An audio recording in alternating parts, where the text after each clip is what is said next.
ఏదైతే చెప్పి పెంచుతారో అదే వారు నేర్చుకుంటారు. ఉగ్గు పాలతో పెంచారంటారు తెలుసా. కాళ్ళు ఆరజాపుకొని పిల్లని ఒళ్ళో పడుకోబెట్టుకొని పాలు పోయడం, తర్వాత మందు చిన్నప్పుడు డానిక్స్ అలాంటివి అలాగే వేసేవాళ్ళు. ఒక గిన్నె లాంటిది ఉండి దానికి చివరి కొన ఉండి దానిలో పోసి గుగ్గి నీళ్ళు అంటారు. సో అలా చెప్పింది బాగా పిల్లలు గుర్తుండిపోద్ది, అందుకని చిన్నప్పటి నుంచి అట్లా చెప్తారు. సో అలాగే మోషే కూడా అన్ని మంచి మాటలు చెప్పి బాగా పెంచి ఇశ్రాయేల్ యొక్క శ్రమలన్నీ చూస్తున్నాం కదా, వీళ్ళందరూ మనోళ్ళు వీళ్ళు శ్రమలు పడుతున్నారు, మా శ్రమ నుండి అది చెప్పింది. ఇంకా అలా చెప్పిన తర్వాత ఏం జరిగింది అంటే మోషే బాగా అన్ని నేర్చేసుకున్నాడు, మంచి ప్రావీణ్యుడు అయిపోయాడు, అన్నిట్లో మంచి టాలెంటెడ్ స్ట్రాంగ్ అయిపోయాడు, మంచి బాడీ వచ్చేసింది, చాలా హైట్ గా ఉంటాడు, చాలా స్ట్రాంగ్ గా ఉన్నాడు, అన్ని యుద్ధం ఎలా చేయాలో నేర్చుకున్నాడు, మనుషులు ఎలా చంపాలో నేర్చుకున్నాడు, అన్ని వచ్చేసాడు. ఇక అన్ని వచ్చేసేసరికి ఏం జరిగింది అంటే మరి ఒక రాజుగారి దగ్గర పెరుగుతున్నాడు కదా, అన్ని నేర్చుకున్నాడు. అంతా అయిపోయిన తర్వాత ఏమైంది అంటే ఒక రోజు దొరికాడు కదా రాణికి, తర్వాత రాజు 2 నెలలు చంపేమన్నాడు. మరి రాజు ఎలా ఒప్పుకున్నాడు? ఎందుకంటే వాళ్ళ కూతురే కదా, వాళ్ళ కూతురు చేసిన పని ఎందుకు కాదంటాడు? ఎందుకు ఆమెకు అసలు పిల్లలు లేని వాడికి మంచి పిల్లవాడు దొరికాడు కాబట్టి ఆమె సంతోషంగా పెంచుకున్నాం, ఆమె సంతోషాన్ని ఎందుకు పాడు చేయాలి అని ఏమనలేదు. సో అలాగే పెంచేస్తుంది కాబట్టి ఇశ్రాయేలీయుడు అయినా సరే అక్కడ చక్కగా పెరుగుతున్నాడు హ్యాపీగా. అయితే చూడండి మరి రాజభోగం, దేవుడు అట్లాగా మనం కట్టని పట్టణాలు మనకి ఇస్తాడంట, మనం దాయని ధనాన్ని మనకి ఇస్తాడంట, అట్లా చేస్తాడు మన దేవుడు. మన దాయకుల డబ్బులు కానీ అయితే తీసుకొచ్చి మనకి ఇస్తాడు, మన కట్టని నగరాలు మనకి ఇస్తాడు, ఆయన ప్రేమ అలా ఉంటది. మరి ఫరో దగ్గర తగడబెట్టి ఇశ్రాయేలీయుడు అయ్యి ఉండి కష్టాలు పడాల్సిన వాడు వెళ్ళి చక్కగా అక్కడ రాజ్యంలో హ్యాపీగా బ్రతుకుతున్నాడు. కాబట్టి దేవుడు అట్లా తారుమారు చేయగలడు, మన దేవుడు చాలా స్ట్రాంగ్, చాలా పవర్ఫుల్. అయితే ఏం జరిగింది అంటే ఒకరోజు ఒక ఇశ్రాయేలీయుడు ఒక ఐగుప్తీయుడు తనుకుంటున్నాడు. ఒక ఇశ్రాయేలు ఒక ఐగుప్తీయుడు అంటే ఒక ఇజ్రాయేలైట్ ఒక ఈజిప్షియన్ ఇద్దరు కలిసి తనుకుంటూ ఉన్నటువంటి సమయంలో వెళ్ళి అమ్మో ఈ ఇశ్రాయేలీయుడు మనవాడే కదా, మనవాడిని కొడుతున్నాడు ఏంటి అని చెప్పి మోషేకి కొంచెం బాధ కలిగి మా ఇశ్రాయేలీని కొడతావా అని చెప్పి ఐగుప్తీయుని ఒక్కసారి ఒక్క దెబ్బ కొడతాడు. కొట్టగానే ఐగుప్తీయుడు చచ్చిపోతాడు. ఒక్క దెబ్బ కొట్టగానే చచ్చిపోతాడు, ఎందుకంటే ఆయన అంత స్ట్రాంగ్. ఇక చనిపోయేసరికి ఇద్దరు కూడా ఇశ్రాయేలీయుడు మోషే కలిసి ఆయన తీసుకెళ్ళి ఒక చోట పాతి పెడతారు. పాతి పెట్టిన తర్వాత రెండో రోజు ఇద్దరు ఇశ్రాయేలీలు అనుకుంటారు. ఇద్దరు ఇశ్రాయేలీలు అనుకుంటే మనం ఒకటి అనుకోకూడదని చెప్పేసరికి అప్పుడు అందులోకి నిన్న ఒకటి చంపావుగా నేను చూడలేదు అనుకుంటావా, నాకు తెలుసు నువ్వు చంపేసి కింద పాతి పెట్టేసావు, ఎంత రాజుగారికి చెప్పనా, లేదా నన్ను కూడా అలాగే చంపుతావా ఏంటి అంటాడు. ఇంకా మోషేకి భయం వేసిపోతుంది, అమ్మో ఇల్లు రాజుగారికి నేను చంపాలన్న విషయం చెప్పేస్తారేమో అని చాలా భయం వేసిపోతుంది. ఇంకా ఆ భయం తట్టుకోలేక అక్కడి నుంచి పారిపోతాడు. ఇక్కడ నుంచి పారిపోయి ఇత్రో అనేటువంటి ఒక వ్యక్తి దగ్గరకు వస్తాడు. ఇత్రోకి 3 ఆడపిల్లలు, వాళ్ళకు ఉన్నటువంటి గొర్రెపిల్లల్ని కాచుకోవడం, గొర్రెపిల్లల్ని చూసుకోవడం, అవి మేతం వేసేటప్పుడు వాటిని బాగా చూడడం, ఇదే వీరి యొక్క పని. అయితే గొర్రెపిల్లల దగ్గరికి వెళ్ళడం, తర్వాత నీళ్లు మోసుకురావడానికి బావ దగ్గరికి వెళ్తే అక్కడ మగపిల్లలు అందరూ కూడా పాపం వీళ్ళని ఏడిపిస్తూ ఉంటారు, నీళ్లు పట్టుకునేవారు. అలాంటి టైంలో మోసే వెళ్తాడు, పాపం ఆడపిల్లలు ఏంటి వీళ్ళు ఎలా ఏడిపిస్తున్నారని చెప్పి వాళ్ళ దగ్గర నుండి రక్షించి వీళ్ళకి నీళ్ళు ఇప్పిస్తాడు. ఇలా చేసిన తర్వాత ఇంకా ఇత్రో దగ్గరకు తీసుకెళ్తారు. ఇద్దరు సిపోరా పేరు, 3 ఆడపిల్లలు, పెద్ద పేరు సిపోరా.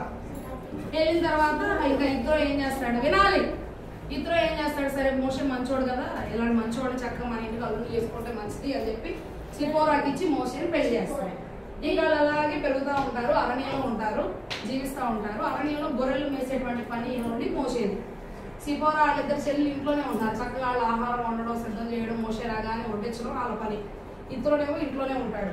మోషే ఏం చేసేవాడు అంటే గొర్రెలు తీసుకెళ్లి అరణ్యంలో మేపుతా ఉండేవాడు.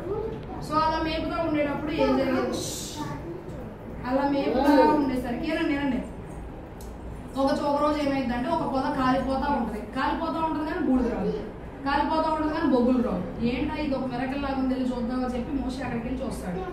మోషే అక్కడికి వెళ్ళి చూడగానే నేనే నీ దేవుడును, నువ్వు నిలబడ్డ స్థలం చాలా పరిశుద్ధమైంది, చెప్పులు తీసేసే అంటారు. అందుకే మనం గుడికి వచ్చినప్పుడు చెప్పులు వేసుకుంటామా, వేసుకో. అట్లాగే చెప్పులు తీసేసిన తర్వాత మోషే అక్కడికి వెళ్ళగా నేను ఉన్నవాడను అనువాడను అని చెప్తాడు.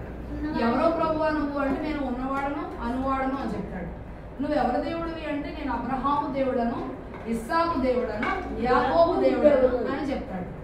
ఇంకా అలా చెప్పిన తర్వాత సరే నువ్వు ఇశ్రాయేలుని నడిపించాలి అని చెప్పి మోషేని అడిగితే మోషే అంటాడు, ప్రభువా నాకు నోటి మాంద్యం నత్తున్నవాడు ఏదని చెప్తే ఎవరు వింటారా, నేను నత్తోడిని ప్రభువా, మరి నా మాట ఎవరింటారు, నువ్వు నన్ను నిలమంటున్నావు అంటే నీ చేతిలో ఏముంది అంటాడు దేవుడు. నా చేతిలో కర్ర ఉంది ప్రభువా అంటాడు. కింద పడేవి అంటాడు, పాము తోటను పట్టుకోగానే మళ్ళీ కర్ర ఉంది. తర్వాత చేయబెట్టుకోగానే రోజు పోయింది. సో అక్కడ వరకు జరిగింది. నెక్స్ట్ నేను తర్వాత ఇప్పుడు నేను క్వశ్చన్స్ అడుగుతాను. ఎవరు బాగున్నారు? మీరు కబుర్లు చెప్పుకోవడమే సరిపోయింది. ఎంతసేపు చెప్తున్నారు కబుర్లు. అక్క ఇవి ఇచ్చేసేనా చెప్పిన వాళ్ళకి? ఈ రోజు ఎవరు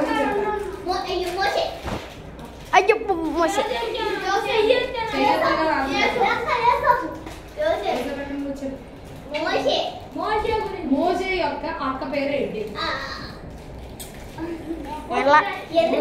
అక్క పేరేంటి?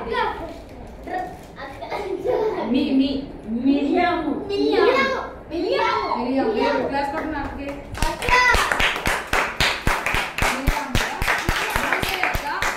తల్లి పేరేంటి?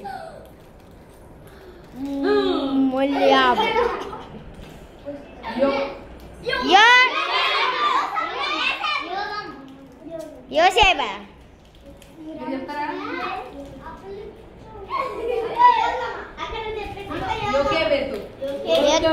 యోకేబెతు. వాళ్ళ నాన్న పేరేంటి? అది అసలు రాదు. అమ్రాము.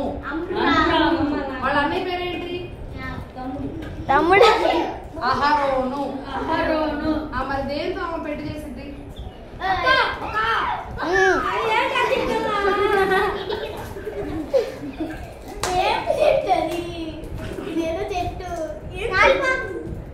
జమ్ము చెట్టు.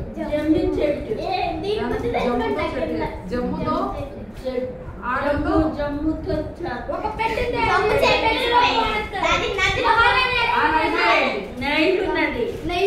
అన్ని మీరు చెప్తే నీళ్ళు ఏం చెప్తారు? నైల్ నది. నైల్ నది. నైల్ నదిలో వేసినప్పుడు ఆ ఫోటోతో పాటు ఇంకేమంటారు? ఆ లక్క పేరేంటి? లక్క పేరు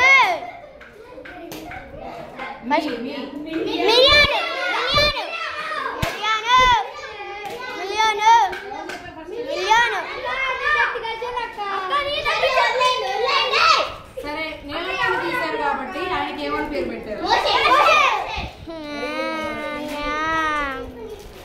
ఎవరు చెప్పనాక రాణి పేరు? రాణి అంటే ఎవరు కూతురమ్మా?